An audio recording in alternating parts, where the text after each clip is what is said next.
Andrés Fernández Albalat Lois, A Coruña, 1924, doutor arquitecto pola Escuela Técnica Superior de Arquitectura de Madrid. Foi decano fundador do Colexio de Arquitectos de Galicia, membro do Laboratorio de Formas de Galicia, académico da Real Academia Galega, da Real Academia de Doutores e da Real Academia de Belas Artes de San Fernando.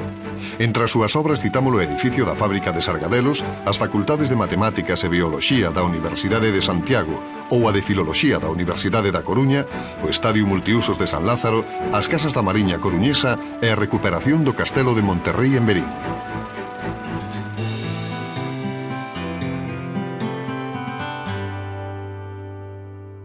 Non sei como me vexo porque preocúpeme pouco. Se me miro ao espello, desanímome. Entón, mírome pouco ao espello. Se algunha vez tiven, pois, cousas desagradables que sempre se teñen, por unha cousa mellor inconsciente, olvídoas.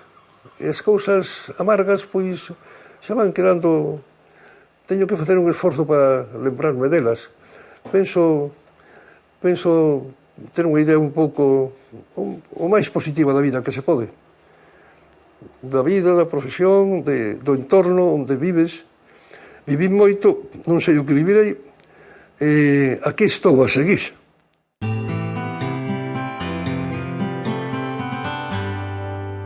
Eu nací nunha casa de vivenda na Praza de María Pita, no número 13, por máis señas, a que chamaban a Casa de Batanero. Era unha vivenda pois, típica de clase media. Meu pai era militar, era de enxeñeiros, dos que estudiaban enxeñería de verdade en Guadalajara, era comandante, e miña nai tocaba moi ben o piano. De solteira, fixo toda a carreira, en Madrid deronlle premio extraordinario, pode que iba para pianista, pero casou. E despois ela seguía tocando o piano, pero xa era unha ama de casa. Nos fomos 4 irmáns, meu pai con apariencia de moita enerxía, era moi sentimental, que o disimulaba, e miña nai, pois, eu penso que tiña moita sensibilidade. Miña nai era galega, nacera na Coruña, seu pai era enxeñeiro de caminos, en fin, unha familia media de profesionais sin máis problemas, non? Cando eu me fixen estudiar arquitectura, tiñamos o bachillerato entonces, eran 7 anos e reválida. E despois tiñamos que facer 2 cursos de ciencias exactas na universidade, foi a Santiago. E ali, pois, eu, como eran a miña tendencia era a arquitectura, non era a universidade, entón, en Santiago, estuve vivindo ali nunha residencia de estudiantes que teñen os jesuítas e non fixe moita vida, digamos, de la casa de la Troya, por decirlo de algún xeito así, que todos entendemos. E dediqueime a estudiar porque despois eu tiña por diante o ingreso na escola, que aquilo xa foi unha cousa máis dura, non? En Madrid habería que poñer uns anos de ingreso e outros xa de carreira. Os ingresos na Escola de Arquitectura eran, hai que decirlo, polo menos é o que eu me lembro, eran peliagudos. Eu primeiro fui unha academia preparatoria para ingresar. E despois vin que aquilo non resultaba e fui ao estudio de pintor. A diferencia é que na academia preparábamos para aprobar. E o pintor nos preparaban para dibuixar. E os que preparaban para aprobar non aprobábamos. E se nos preparaban para dibuixar, aprobábamos. E así foi. Facíamos uns congresiños pequenos, uns ciclos de conferencias, o director autorizaba todo aquilo, encantado da vida. Ali trouxemos os mellores arquitectos que había por España, entón, viñan ali, cenaban con nós e dábanos unha conferencia despois de cenar. E son estranxeiros, ali tivemos a sorte de ter a Richard Neutra. Vivo ali, eu teño fotografías con Neutra de estudiante, un dos 3 ou 4 mellores arquitectos do mundo, entón, viñera a Madrid, estaba en Norteamérica, ele era austríaco, pero estaba en Norteamérica, e despois en arquitectura, pois os mellores, a Miguel Fisán, a Gutiérrez Soto, todos estes arquitectos viñan por ali. Naquela época, o Ministerio de Educación sacou a concurso unhas bolsas de viaxe, como unhas becas para viaxe cultural. e había 10 para artistas plásticos, e 2 para estudiantes de arquitectura. Entón eu presenteime como pintor. Tive a sorte que deronme unha bolsa de viaxe. Eu iba a pintar, a ver arquitectura e a escoitar música. Empecé por Barcelona. Os primeiros días eu viaxaba de noite para aproveitar o día. Eran noites no tren. Empecé por Barcelona, fui a Marsella, por a unidade de habitación de Corbusier. Entrei por Ventimiglia, cheguei a Turín, e dali fui por todo o norte, hasta Venecia, e despois baixei hasta Roma. Presenteime na Academia de España, ali en San Pietro e Montorio, ali arriba, e dixeronme, sí, pois aquí con isto xa pode estar. Eu que iba de albergue en albergue, encontrei unha habitación estupenda, había un balcón, había un xardín da Academia, aquelo era un paraíso comparado co que traía. E dixeme, canto costa estar aquí? E dixeron, non costa nada, únicamente a comida, se usted quere eu come fora. E dixeme, quedo aquí para toda a vida, xa, non? Acabei a arquitectura no ano 56. Os primeiros tempos penso que foron bons, porque traballei moito. A ver se me explico. Eu traballaba moito, encargábame cousas, pero tardaba máis en dar un proxecto que outros veteranos que traballaban pouco. Aprendi moito, que sempre se aprende. Apréndese traballando, apréndese nas obras. Apréndese, tu estás nunha dirección de obra e chegas a obra e ves como se fai isto ou outro, e hai unha solución concreta, material, do encargado de obra, ou mellor dun albañil ou dun peón, e dis, que razón ten? Aprendes de todos. O Laboratorio de Formas foi unha idea que tiveron en Argentina Isaac e Luis Joanny. Fundaron o Laboratorio de Formas, chamaban o Laboratorio de Formas como unha institución, como un organismo, unha sociedade. Cando viñeron aquí a establecerse xa en España, en Galicia, chamaron a mí Isaac e meteronme tamén no grupo. Cando xa decide el recuperar a firma Sargadelos, pero decide con moi inteligentemente, non se trata de reconstruir fábricas antiguas. As ruínas de Sargadelos son unha cousa. El, nunha parcela diferente, un pouquinho distante, hai que poñer unha fábrica nova. Eu dame o plano terreno.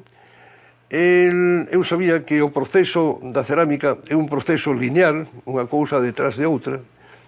Eu que fixen foi coller ese proceso, visto aquela forma, aquela historia, e visto toda a intención, a actividade que tiña Isaac de convocatoria, de sociabilidade, de socioloxía, mellor dito. Eu fixen o proceso lineal e o anillei. E no medio queda esa plaza apta para celebracións. Despois, hombre, pode haber moitas referencias ao celtismo, a forma circular, aos castros, bueno, eso podese falar, podese facer literatura, pero a intención primeira era estrictamente funcional. Non era o arquitecto que construía máis de A Coruña, non, ni moito menos, non. O que pasa é que, isto non o digo así como que non pareza unha autolumpanza ou louvanza, non? Pero as obras que facía tiñan inauguración, e por eso sabíase. Pero, sí, tiven sorte, pero a sorte hai que perseguila, A cidade de Rías era unha idea que surdiu realmente para resolver un posible problema e para aproveitar unhas posibilidades dun territorio. E que son unhas rías sensacionales. Nesas rías, na ría de Betanzos, e na ría de Ares e de Pontedeume, pois todo este contingente de xente poñelo a vivir aí nunha cidade. Entón, aí, a ría, que é un val de auga, en lugar de ser unha división, era unha comunicación. Entón, os barrios estaban mirándose unhas placiñas así na deladeira, con unhas vistas sensacionais, mirándose unhas outros. En lugar de coller o autobús, decían, pois, vamos a coller o barco, vamos aquí, vamos alá. O que pasa que faltou despois, ao final, voluntad política para facela, para plantexala.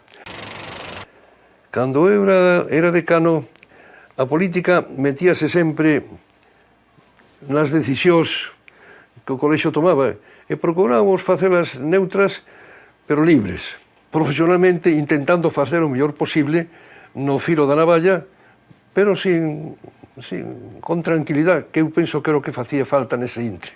Tranquilidade. A morte de Franco, despois vi a transición, todo aquilo que eu penso que se fixo moi ben, políticamente falando. En arquitectura, pero na arquitectura non hai, dende o meu punto de vista, unha inflexión na miña vida profesional. Fixos a Escola de Arquitectura, empezou a funcionar, e a min, cando chegaron ao curso a proxectos de terceiro, chamaronme, e foi ali.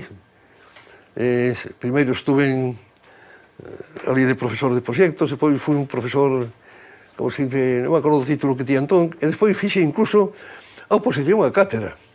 Como meus anos, fúxenme a estudiar porque había que defender unhas cousas e tal, e fixen a oposición para catedrático de proxectos. Foi unha etapa para mí moi rica, non? Porque aos rapaces, a xente nova, parece que ti lles enseñas e tamén aprendes deles, non? Eu, cando isto me chegaban os primeiros proxectos destos feitos con ordenador, ao mellor, ti poñías un tema, aos 15 días chegaba un rapaz con unha cousa, todo dibuixado, perfectamente dibuixado. E a solución era unha castaña. Mala. Entón, tiñaslle que... A minha corrección de proxectos sempre prefería, de algún xeito, estimular o sentido crítico do alumno, para que non tivera necesidade do profesor. Decía, a ti pareceche ben isto de aquí, isto de aquí? Non. A relación da cociña e do comedor? Non. Isto de aquí, pois mira, antes de dibuixarlo tan en limpo, pensa máis. O ordenador non pensa por ti. Xerardo Estévez, que é un arquitecto, eu xa digo e comento que Santiago de Compostela hai un Santiago anterior a Xerardo Estévez e un Santiago posterior a Xerardo Estévez. O estadio multiusos, pois, ali utilizouse moito a prefabricación, era importante. Desde as gradas prefabricadas, aquelas vigas que están en riba, que pesaban... Facíanse as vigas ali na obra, pesaban 20 ou 21 toneladas, e poñíanse en riba, anclábanse. Penso que foi unha etapa boa. A mí chamaronme para formar parte do xurado do concurso este. Eu seguime moi honrado, moi ben, parecíame ben facer unha cidade da cultura, e despois viu a realidade. Pois eu penso que de 13 que éramos no xurado, había estranxeiros, españois, en fin, de 13 que éramos, Enxeman tivo 7 votos. Pois a ver que lle parece a Fraga.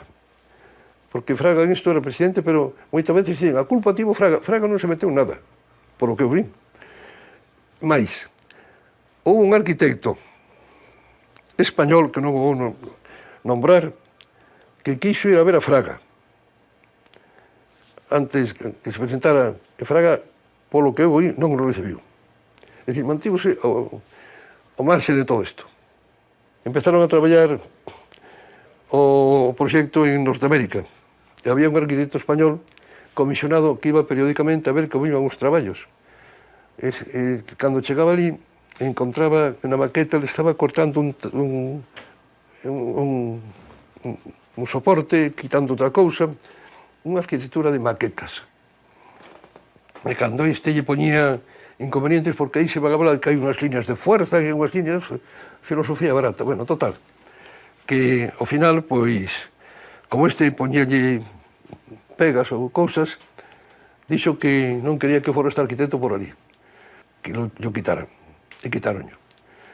E como no estudio de Enxeman non eran capaces de resolver constructivamente ese proxecto, o proxecto desarrollouse en España por un equipo que dirixe un arquitecto bo, que é Andrés Perea, e outros arquitectos en colaboración, e foron os que tiveron que facer o equipo de construcción, o proxecto de construcción, o constructivo. Con isto xa lle dixen todo.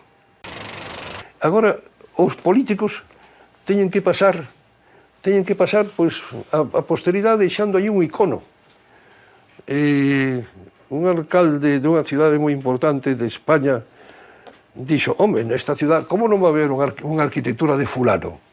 Eu penso, si fai falta, si non, non.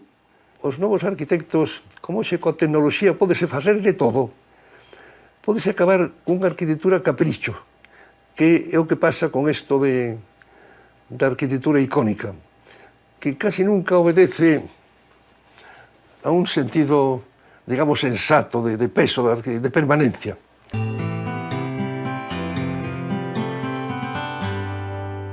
Cando está facendo unha idea dibuixada, non é como un dibuixante ou un pintor, que non ten ali todo o que se vai facendo dun modo consciente ou inconsciente, xa ten de algún xeito unha posibilidade de construcción.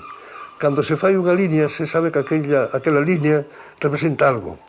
E vais aproximando, rachas o papel, ponse o triba, vais chegando, e cando se chega unha cousa xa un pouco, digamos, preparada, un pouco definitiva, pois pásase aos axudantes.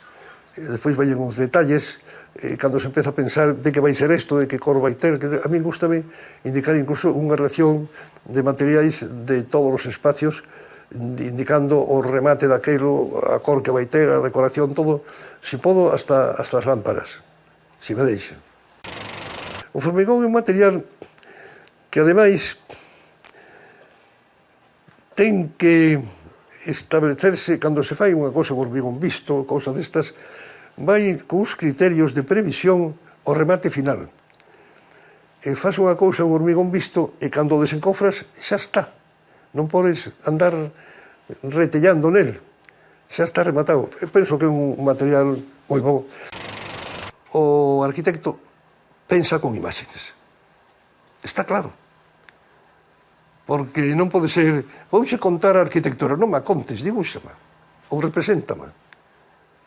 Pero non con imaxes abstractas. Outra cousa é que hai un arquitecto que ten tal capacidade que cando se pon a facer as imaxes xa estén moi resoltas dentro. Eso é outra cousa.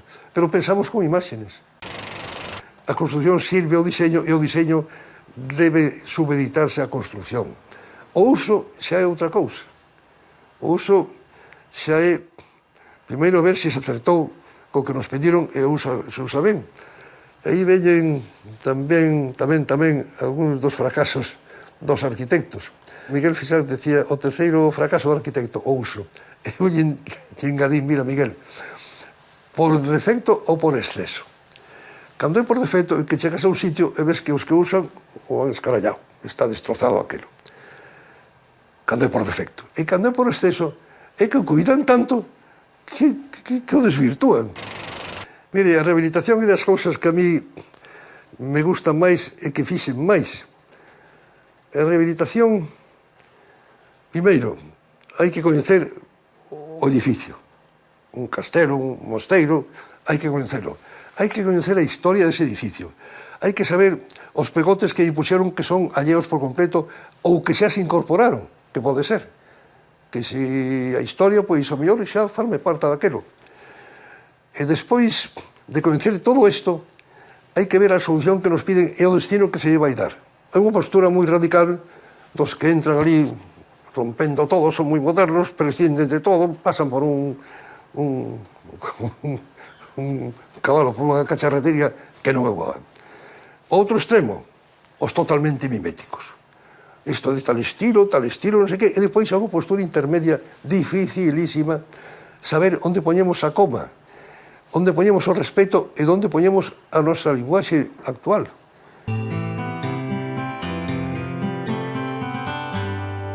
Que non podes facer arquitectura típica regional, que é unha lección fantástica, pero non para imitar as formas, senón para imitar as intencións. É dicir, a arquitectura regional típica, feita sin arquitectos, que é moi boa, esa arquitectura antigua, ves que os nosos galeguillos, os paisanos, facían co que tiñan a man, cos trebellos que tiñan, a pedra que tiñan, co que tiñan ali, facían unha arquitectura lógica. Temos moito que aprender desto, de como a lectura da paisaxe, sin pretendelo, a tiñan moi asumida.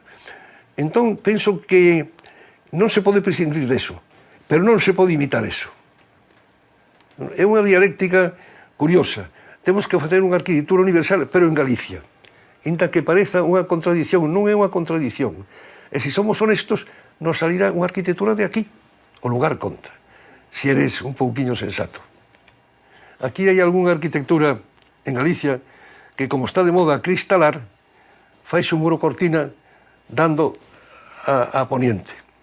E morren de calor dentro. O mellor, para facer unha ordenación do territorio, unha ordenación urbanística, ten que haber un enxeñeiro para a red viaria, ten que haber un sociólogo, ten que haber un abogado para ver que ordenanzas se van facer. E teñen que ter entendido a escala do lugar. E despois ter presente que o obxecto principal dese proxecto urbanístico non son nin as rúas nin os edificios. É a xente que vai vivir ali. Como vai vivir ali? Facer que vivan do xeito máis agradable. Si pode ser con unha escala que non exceda a nosa escala que temos, non? A megalópolis é un disparate se non se divide en barrios. Toda especulación que temos agora é que hai uns anos, moitos anos, a cidade a facían os que iban vivir nela. Ahora fan xente que vive fora e que o fai como negocio, a fan os que a venden. Entón, isto explica moitas cousas. Facemos pequenos inventos, non? Facemos un espacio que antes non existía. Que é o importante da arquitectura. O importante da arquitectura non son as paredes, o teito, o tellado, non, o importante é o espacio que faz aí dentro. Eso o dixo hai miles de anos un filósofo destes chinos, Lao Tse, dixo que a arquitectura importante é o espacio que se crea novo. Unha frase, non sei se é de Einstein ou non sei quen, que está nun frente dunha porta da Universidade de Uppsala. E din, pensar libremente é bo, pensar rectamente é mellor. O que pasa que no pensamento hoxe temos tal cantidad de impactos exteriores, tal cantidad de impactos, de influencias. Somos, como dixo Aranguren nun libro que escribiu hace moitos anos, o filósofo Aranguren, somos unha audiencia cautiva. Entón, estamos a merced, moitas veces sin sabelo, de todo o que nos meten nos miolos. Eu son crente, ni me avergoño, ni me dá vergonza selo, nin presumo de selo, simplemente son. Eu fixen máis dunha iglesia, pero algunha que máis me deu así de cousa foi unha San Fernando, en Santiago de Compostela. Aquelo é un espacio, un formigón visto, un espacio moi circular, outro sitio para o sagrario, importantes dentro dun espacio moi comunitario. Hoxe facer unha iglesia gótica ou románica pode ser un pecado, non? Primeiro porque xa fixeron moi ben, segundo porque costa moito, segundo porque non estamos no gótico. Hai moitos motivos, pero hai moita xente que sigue facendo unha iglesia con arcos ojivales e cousas destas. Bueno, que íbamos facer? É como un disfraz, non? O error humano é unha condición nosa. Temos que procurar teros o menos posible. Pero seguimos equivocándonos como se equivocan os abogados, os albañiles, os cregos, os madres, os pais. Todos nos equivocamos. A cousa é sabelo e poderlo corrixir, non?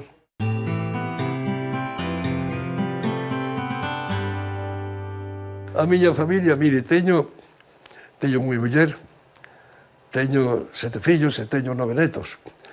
Entón, xa son moitos, xa son moitos. É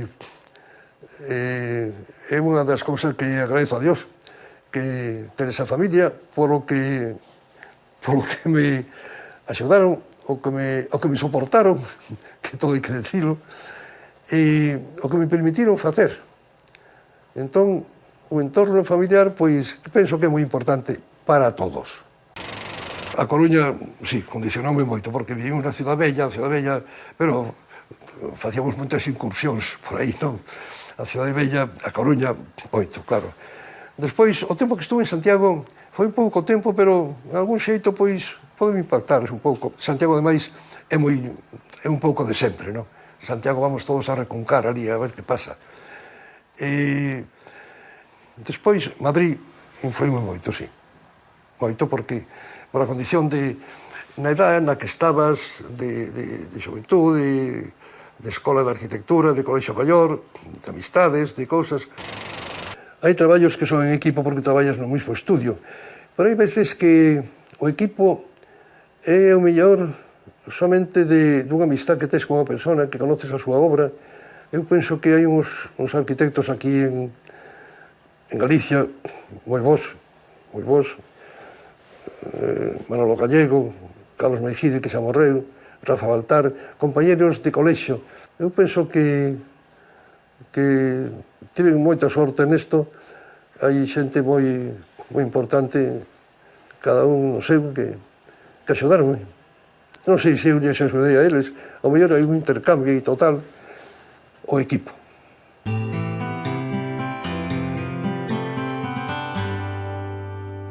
Primeiro, que os que estudian arquitectura que repensen se lles gusta a arquitectura. Despois, que vexan se sirven para a arquitectura. E despois, que lle boten moita ilusión e procuren facer a mellor arquitectura que poden saber, que cada vez que lles chegue un proxecto novo, un encargo novo, que o primeiro que pensen, que les ilusión, que pensen que vai de estreno. Que aquilo é como se fora a primeira obra que fan. E despois que aprendan moito, que se morran aprendendo. E que se morran tarde, pero aprendendo.